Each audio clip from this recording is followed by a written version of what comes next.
The studio lights blazed with unforgiving brightness, casting sharp reflections on the polished studio floor. Millions were watching. It was supposed to be just another political panel, heated, perhaps, but predictable.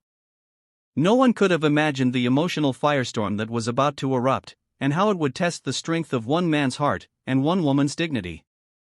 It began with a laugh. Not an ordinary laugh, but a mocking, dismissive chuckle from Nancy Pelosi herself.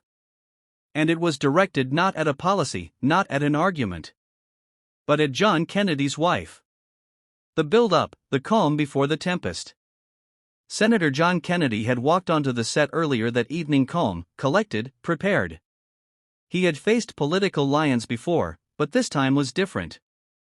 His wife, Mary Elizabeth, a woman who rarely stepped into political light, had become the subject of twisted media narratives. She was a schoolteacher, gentle, private, beloved by her students. She had never sought attention.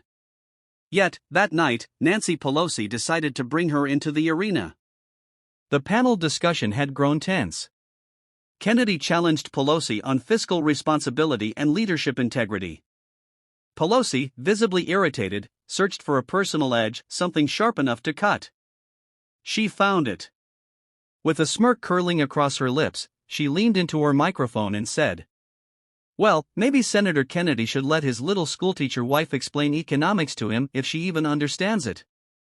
She laughed. The audience gasped. Silence. Then, the eruption. John Kennedy did not blink. His eyes hardened, not with anger, but with something far more formidable, conviction. He leaned forward.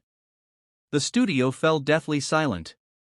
"Madam Speaker," he said, voice low and razor steady, "my wife taught children for 30 years. She has sat with broken hearts, hungry bellies, and frightened souls, something Washington forgets exists.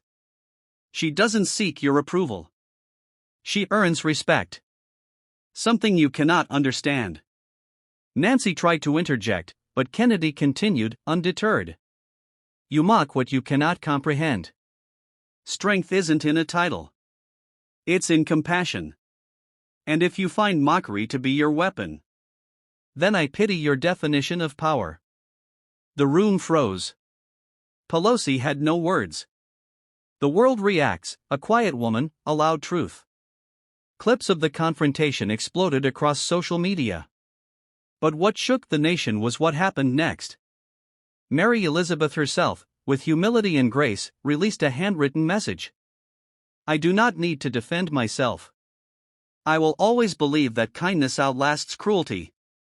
I pray for those who mock what they do not understand."